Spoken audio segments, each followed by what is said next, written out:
श्री दाभोळकर प्रयोग परिवार आयोजित या आजच्या अभ्यास वर्गाकरता प्रमुख पाहुणे म्हणून उपस्थित असलेले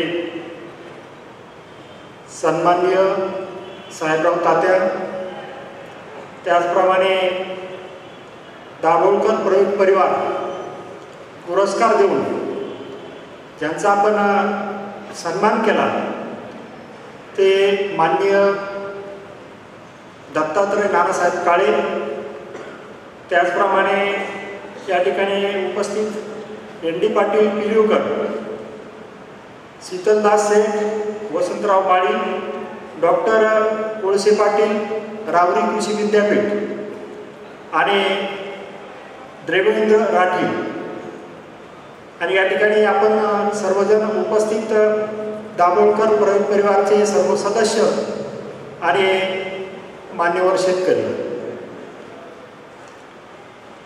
आपण दाभोळकर प्रयोग परिवारच्या माध्यमातून ज्या ज्या काही अडचणी आपल्याला येतात त्या अडचणीतून मार्ग कसा काढता येईल हाच एक मूळ उद्देश आपला असतो. आणि या उद्देशाला धरूनच वर्षभर आपलं दाभोळकर प्रयोग परिवारातील जी प्रयोग करणारी टीम आहे त्या प्रयोग करणाऱ्या टीमचं वर्षभर काम चालू असतं. मग हे काम चालू असताना आपल्या सांगलीतही काही टीम आहेत, नाशिकमध्ये आहेत, सोलापूरमध्ये आहेत, पुण्यात आहेत.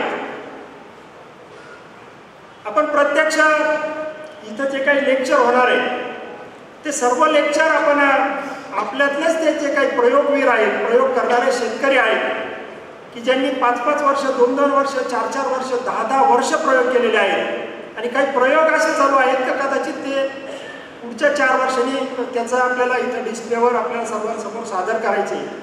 हे जे प्रयोग परिवारचं जे काम चालू असतं ते लॉंग टर्म काम चालू असतं.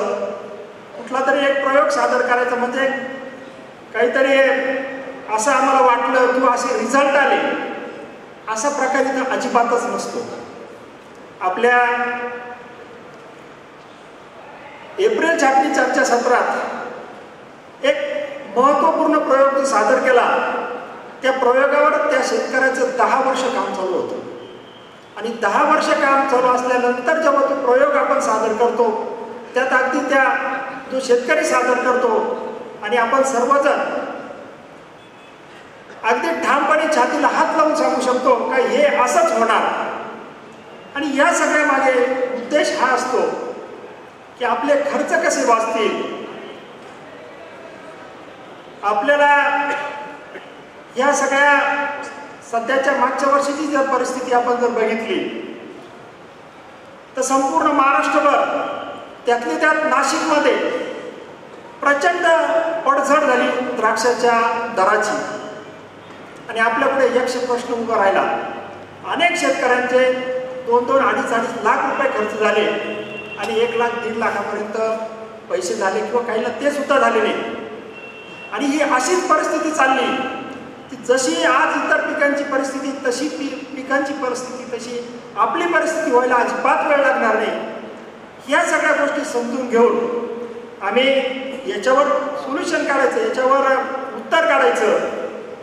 आम्ही मार्चमध्येच ठरवलं. ज्यावेळेस भावाची पडझड झाली आणि पुढचे 15 दिवस सुद्धा याच पद्धतीने भाव आहेत असं लक्षात आलं, त्याच वेळेस आम्ही आमची प्रयोग परिवारची सर्व टीम एकत्र बोलून याच्यावर आपल्याला काहीतरी सोल्युशन काढावाच लागेल हा विचार करून त्यानंतर हे पुढचे 6 महिने सतत प्रत्येक दिवशी प्रत्येक प्रयोग करणाऱ्याशी, प्रत्येक माहिती काढणाऱ्याशी, प्रत्येक निरीक्षण करणाऱ्याशी समन्वय ठेवून आज जे काही या ठिकाणी मांडणार आहे ही गेल्या 6 वर्षाची एक 6 महिन्याची जे संकलन आहे. ते संकलन करताना नाशिक विभागातल्या अनेक ठिकाणी अनेक शेतकरी ज्यावेळेस आपण 15 रुपये, 10 रुपये, 20 रुपये द्राक्ष जात होते त्यावेळेस आपले नाशिक जिल्ह्यातलेच द्राक्ष 35 रुपयाने सुद्धा जात होते. तर त्या ठिकाणी काय मॅनेजमेंट आहे,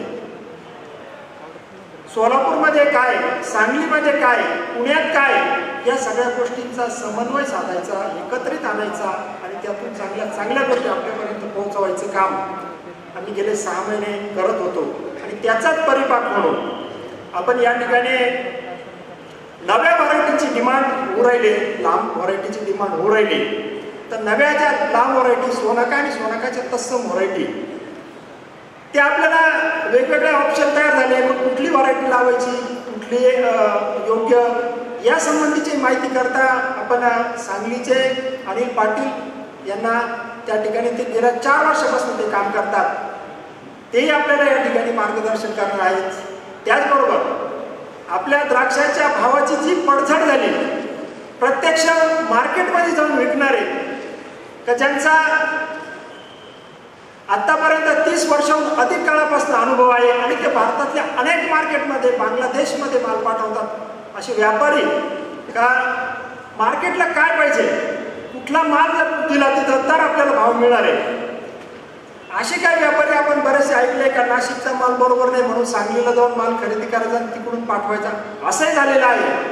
पण नेमकं सांगलीच्या मालात काय विशेष आहे, आपल्या मालात काय कुठली कमी आहे, पूर्वी काय होतं ना आता काय झालं, या सगळ्या प्रश्नांची उत्तर आपल्याला आजच्या या दिवसाभराच्या चर्चेत मिळणार आहेत. या सगळ्या गोष्टी बरोबरच भाव फार वाढतील अशी आशा अजिबात राहिलेली नाही.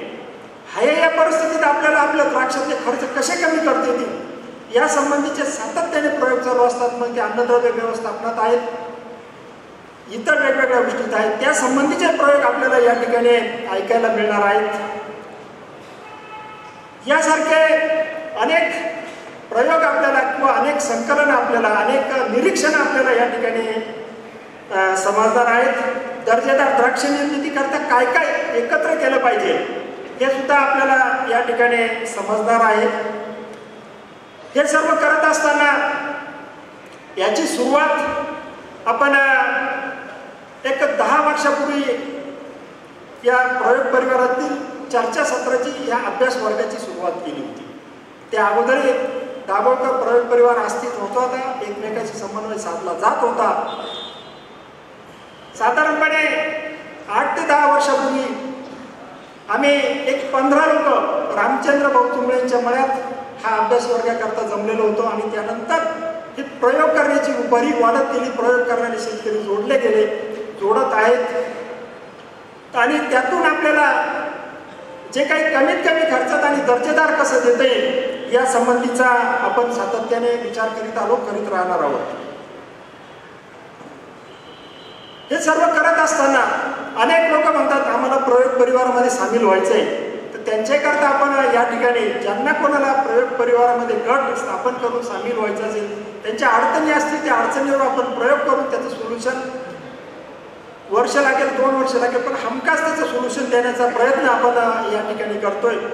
ज्यांना नवीन कोणाला प्रयोग परिवारामध्ये सामील व्हायचं असेल त्यांनी विष्णू पाटील यांच्याशी संपर्क साधायचा आहे. जे आपले 5 शेतकरी, 10 शेतकरी, 7 शेतकरी त्यांची यादी आणि गटप्रमुखाचं नाव देऊन तो पेपर विष्णू पाटलांकडे दिला का त्याप्रमाणे पुढचं काम होईल.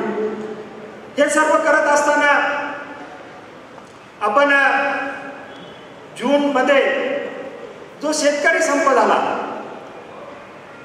या संपात अन्नधान्याचे शेतकरी, डाळीचे शेतकरी, कांद्याचे शेतकरी, इतर जे शेतकरी भरडले जातात गेल्या काही वर्षापासून, त्या शेतकऱ्यांना सपोर्ट म्हणून, त्यांना पाठिंबा म्हणून ते करण्यातही प्रयोग परिवार अजिबात मागे थांबलेले नाही. प्रयोग परिवारातल्या अनेक गटांनी स्वतः संपात सहभाग घेऊन त्या ठिकाणी हा संप यशस्वी करण्याकरता निश्चितपणे काम केलेलं आहे.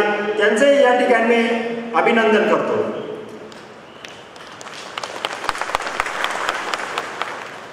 या सगळ्या गोष्टी करत असताना आपण फक्त प्रोडक्शन ह्याच ठिकाणी थांबलो नाही तर प्रोडक्शन आणि मार्केटिंग या दोन्ही ठिकाणी या रथाचे दोन्ही चाके आपल्याला कसे सक्षम करता येतील त्याचा विचार आजच्या या समग्र दिवसाभराच्या चर्चासत्रात होणार आहे. आज सकाळी आपण आत्तापासून सर्वसाधारणपणे 6:30 ते 7 वाजेपर्यंत आपल्याला इथं बसायची तयारी ठेवावी लागणार आहे. हे जे काही इथं मिळणार आहे हे वर्षभर केलेलं, काहींनी 4 वर्ष केलेलं, काहींनी 5 वर्ष केलेलं एकत्रित कामाचं जे काही निष्कर्ष आहे ते आपल्यापर्यंत या ठिकाणी पोहोचणार आहे. तर निश्चितपणे आपण सर्वजण या सगळ्या गोष्टी ऐकण्याकरता आतुर परंतु राहतच तर आपण या ठिकाणी प्रमुख पाहुण्यांचं मनोगत आणि त्यानंतर आपण आपल्या कार्यक्रमाला सुरुवात करणार आहोत. धन्यवाद.